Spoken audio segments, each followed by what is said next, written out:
This is the Taj Mahal, a monument built by the Mughal Emperor Shah Jahan in memory of his wife Mumtaz Mahal. Of course, what most people forget about this love monument is that Mumtaz was one of Shah Jahan's several wives and had died giving birth to their 14th child.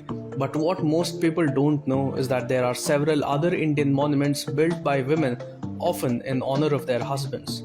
The Rani Ki Vav stepwell in Gujarat's Patan was constructed by Rani Udaymati in the 11th century in memory of her husband, the Chalukya king Bhima I. Built on the banks of the Saraswati River, Rani Ki Vav is the pinnacle of craftsmanship in stepwell construction.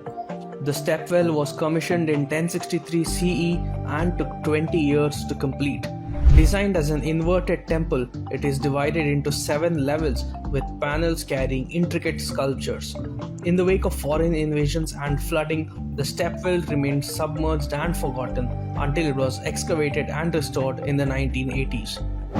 The Virupaksha temple in Pattalakal, Karnataka was built by Chalukya queen Lokamahadevi in 740 CE to commemorate her husband King Vikramaditya II's victory over the Pallavas.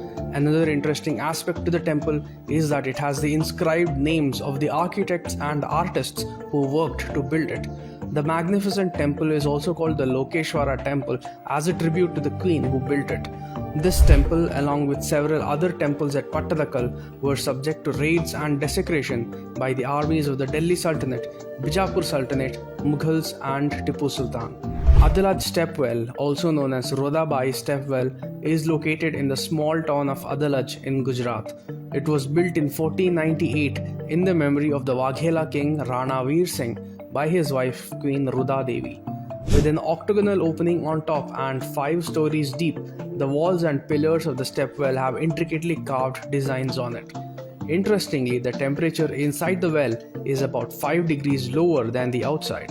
The Mohinishwara Shivalaya temple, also known as Maharani Shankar temple, is located in Gulmarg town of Jammu and Kashmir. Located on a small hill with a backdrop of beautiful snow-clad mountains, this temple was built in 1915 by Maharani Mohini Bai, who was the wife of the then King of Kashmir, Raja Hari Singh. The temple is built in such a way that it's visible from all corners of Gulmarg. After independence, the temple had not been maintained properly and was shut down due to extensive damage.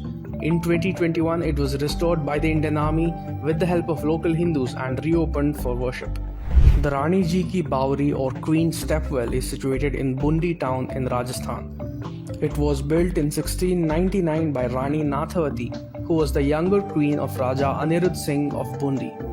With the depth of 46 meters and some superb carvings on its pillars and gate, the stepwell also has small temples and shrines on each floor. There are also quite a few monuments built by Indian queens either for their own use or to protect Bharat's civilizational heritage. The Mirjan Fort in Karnataka's Kumta was built by Queen Chennabhaira Devi of Gersoppa in the 16th century. Perched on a bank of the river Aghanashini, Mirjan Fort has a double layer of high walls and towering bastions. Chennabhaira Devi had given the refuge to several artisans fleeing from wars in distant lands, and they in turn helped the queen build a strategically strong fort of her own. Known as the Pepper Queen of India by the Portuguese, Rani Chennabhaira Devi would stay in this fort and use it as a location for shipping pepper. Kolkata's Dakshineshwar Kali Mandir was built by Rani Rashmoni, a social reformer in 19th century Bengal. The construction of the temple began in 1847 and was completed in 1855. Rani Rashmoni also funded many philanthropic projects that included roads, ghats and libraries. And how can one forget Rani Ahilyabai Holkar, who rebuilt the Kashi Vishwanath Mandir after its destruction by Aurangzeb. She renovated the Kashi Vishwanath temple in 1780, 111 years after it was razed by Aurangzeb. She chose a site to the immediate south of the Gyanvapi Mosque, which today stands as a reminder of the tyranny inflicted on Bharatiya civilization. Rani Ahilyabai also restored the Somnath temple in Prabhaspatan, Gujarat. Raided by Mahmud of Ghazni in the 11th century and demolished by Aurangzeb in the 17th century, Somnath was in ruins until Rani Ahilyabai had it rebuilt in 1783. From stepwells built in memory of their husbands to grand temples built to continue India's civilizational legacy, this is how Indian women contributed to building the many wonders of Bharat.